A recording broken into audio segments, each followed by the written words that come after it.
Welcome back to another class on the voice of Torah. We are in Sefer Bereshit, Parsha Bereshit, Perek Aleph, pasuk Aleph. The Torah begins, Bereshit bara Elohim et hashamayim ve'et haaretz. In the beginning, God created the heavens and the earth. Comes the Targum Onkelos and he translates this verse into Aramaic. Why is it very important to know the verse in Aramaic? Because as we're going to go along, you'll see we'll take the verse from Aramaic and we'll translate it into Lashon HaKodesh, from Lashon HaKodesh into English. And that's going to allow you to learn Torah much better. Whether you're going to learn Gemara tomorrow, Talmud Bavli, Talmud Yerushalmi, whether you're going to learn Zohar, we need to build our vocabulary when it comes to Lashon HaKodesh and Aramaic. When I used to be in St. John's, we used to do this thing that every single day you would learn 2 words, 3 words every single day to build your vocabulary. Well, I stopped doing that. No longer in college, right? But take that method and try to go ahead and at least learn 1 or 2 words every single day. Whether it be Lashon HaKodesh or Aramaic. Why is that important? Because as you build your vocabulary, learning Torah becomes much more sweeter. So the Targum Onkelos translates this verse into Aramaic, and he says, Bekademin bara Adonai yat shamaya v'yat ar'a. What does it mean, Bekademin? Barishona, in the beginning or at first. Bara, which is bara, same word. Hashem, which is Elohim. Yat, which is et. We don't usually translate it, but it comes as an inclusion to teach us something else. Hashamayim, he says here Shamaya, which is Hashamayim, the heavens. V'yat, which is ve'et, which means end. Ara, haaretz, the land. So, why is this so important to do? A lot of times when we do Shtar Mikra V'Chat Targum, we can't do it. It's hard. It's boring. That's what the Mishnah Berurah and also is brought down in the Gemara. That's why Chazal tell us that a person that does Shtar Mikra V'Chat Targum, what is Hashem going to give him as a reward? Meaning, what is Hashem promising him? Long life. Why? Because you feel you're wasting your time. Hashem says, don't think you're wasting your time. I will lengthen your days and your years. But why is this important to know the Aramaic? And also to know the verse. And as we'll see right now, but another, we're also going to start doing Rashi. Because next time around, when you're doing Shtar Mikra V'Chat Targum, you're going to do it and you're going to understand it and you're going to actually know what is going on. And you're not going to say, I can't learn it, it's hard, it's boring, why do I have to do it? You're going to want to do it. A lot of times, the reason why we don't learn, or a lot of things that we don't want to do, is because we don't understand it. So it's like I'm reading Chinese. So that's why it's very important to know the verse, to know the Onkelos, and also Rashi. By the way, the Shulchan Aruch does bring down that when it comes to Shtar Mikra V'Chat Targum, it says over there that a person who's God-fearing should also do Rashi.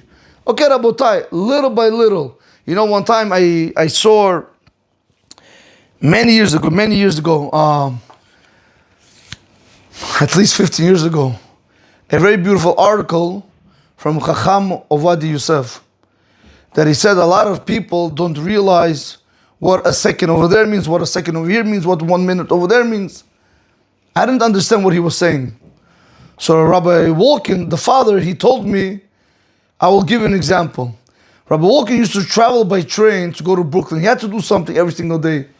And he told me like that he was able to finish half a shas or even probably shas just in the train, just by waiting for the train. So comes Chacham Ovadia and he says that a person doesn't understand 1 quarter today, another quarter tomorrow, another quarter tomorrow, and another quarter the following day, you have $1. Few more days, you have $2. Eventually it turns to $100, $1,000, $1 million, and you became a millionaire. Chacham Wadi says about himself that even during the Shabbat table, when everybody was getting ready, or whenever he was waiting for something, he would be learning Torah. A little bit over here, a little bit over there, a little bit over there. Rabotai, what happened in the end? I'm speaking about this when he was small. What happened in the end? He became a Torah giant. The secret is, do the little things. That's what counts most. Okay. So we explained the verse in the Torah. We explained the unkelos. Now we're going to move into Rashi. Now, as we spoke about in the introduction, the Rashi is going to be in-depth learning. And Bilineder, once we finish the in-depth learning, we'll go to see the Rashi, the actual Rashi. If anyone wants to know which book I am using, I don't know if I said it in the previous class. Probably not. There's a sefer that my son got from me, which makes it much easier to be able to learn Chumash. It's called Sefa Birura. What is so beautiful about Sefa Birura? That not only do they break down, for example, this is the verses in the Chumash, not only do they break down for you the verses of the Chumash, they also break down for you the Biurim of Rashi. They explain the Rashi in depth. But another thing they did, which is unbelievable work, if you pay close attention over here, in the Aramaic, this is unkelos, by the way, unkelos over here. If you see over here, let's just take this word vihav. If you see on the bottom, it says venatan, and he gave. So what they really did was they took the Targum unkelos. The unkelos went ahead and he translated the verses in the Torah. Came to Sefa Birura, he took the unkelos and he translated it into Hebrew, into Lashon HaKodesh. And all we got to do, Rabotai, is just know the Lashon HaKodesh. And that's very easy to do. One of the ways, if you want to build your vocabulary, one of the ways to do it is not, I don't want to say not, is not to listen to people that speak in English. If you want to build your vocabulary, try to listen to Rabbanim that speak in Hebrew. And whenever you don't understand something, write it down. And then translate it. And like this, you're going to build your vocabulary. Rabotai, try it. You'll be very, very surprised.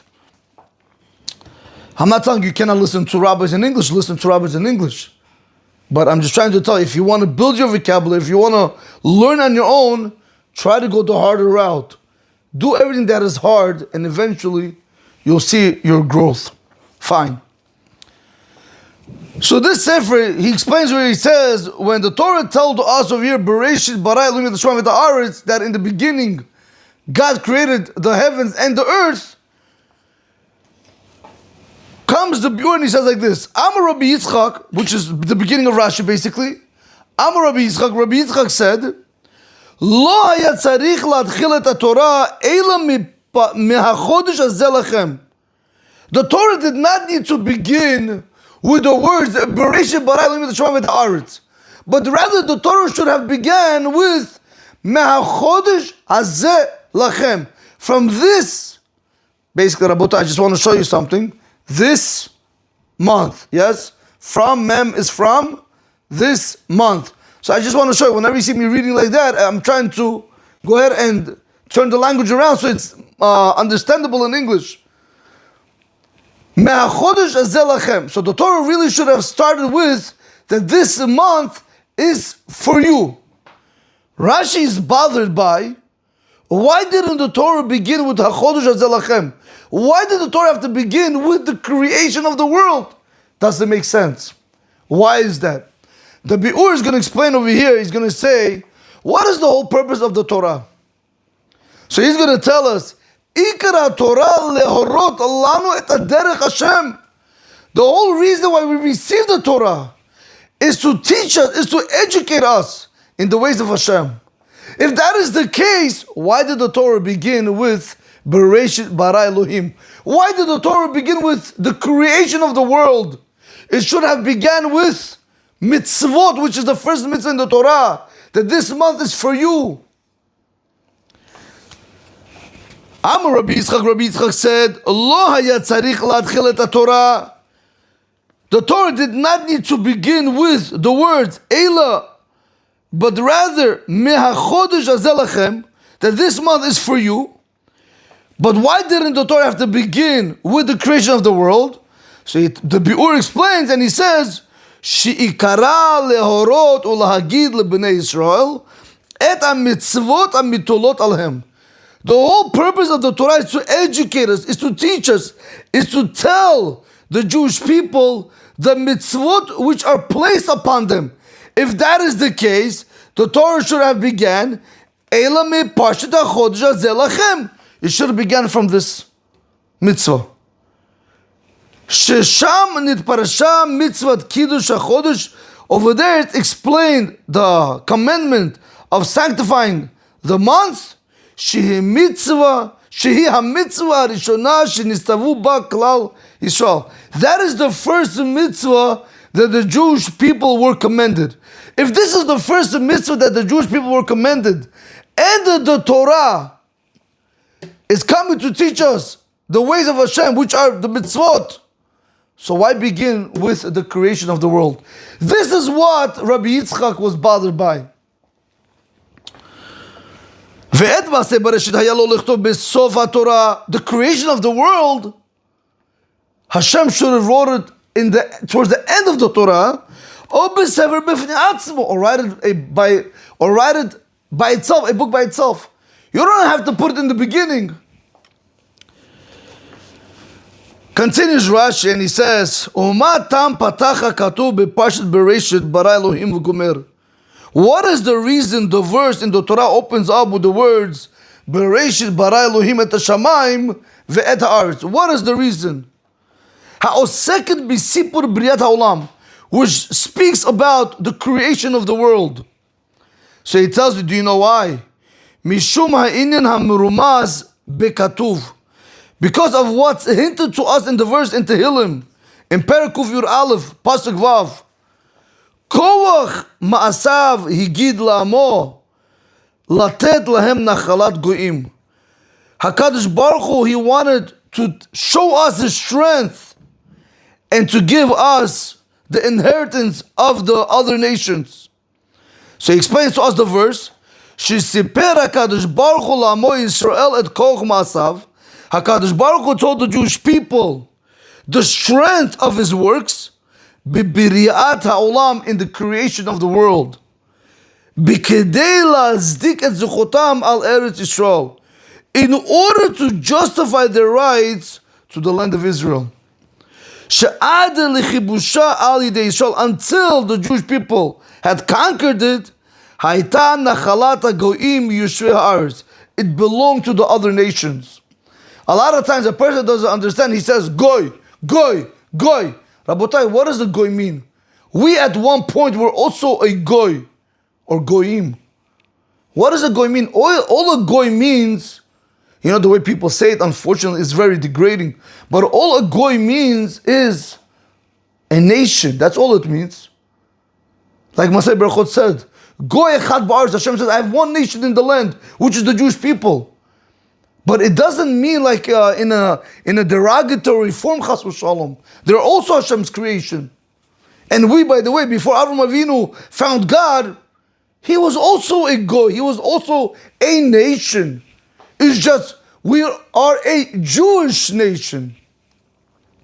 In any event, comes over here Rashi and he says, do you know the whole reason why HaKadosh Baruch Hu opened up the Torah with the words Bereshit bara Elohim et hashamayim ve'et ha'aretz? That is in order to show the Jewish people His handiwork, the strength that He has, and in order to justify the rights of the land of Israel to the Jewish people. Because until we came and we conquered it, other nations lived there. Continues Rashi, and Rashi says, so why was this so important to write? She'im yumru umot ha'olam l'Yisrael, because if the nations of the world are going to say to the Jewish people, Listim atem, you guys are robbers, you guys are thieves. Shekavashtem artzot shiv'a goyim, that you guys have conquered the 7 lands. Shehem, which are Hachiti, V'Girgashi, V'Emori, V'Kanaani, V'Aprizi, V'Hachivi, V'Yevusi, which is brought down in Devarim Perek Zayin pasuk Aleph. I don't think I wrote it down over here. Just give me 1 second. Yes, I did. Okay. We're going to move to the other side of the board now. So, before we do continue, let's do what's over here and then we'll go there. So, Rashi said, what is the reason? What is the reason that the Torah opened up with the word Bereshit, meaning with the creation of the world? He wanted, the Kadosh Baruch Hu wanted to show his handiwork in order to be able to give the inheritance of the Goyim to the Jewish people.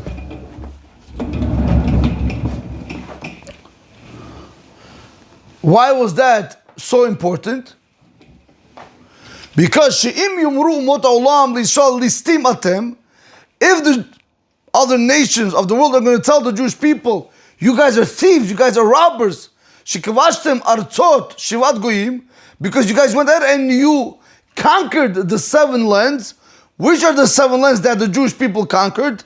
Hachiti, V'hagirgashi, V'emori, V'kanaani, V'aperizi, V'hachivi, V'yevusi. These are the 7 lands that the Jewish people conquered.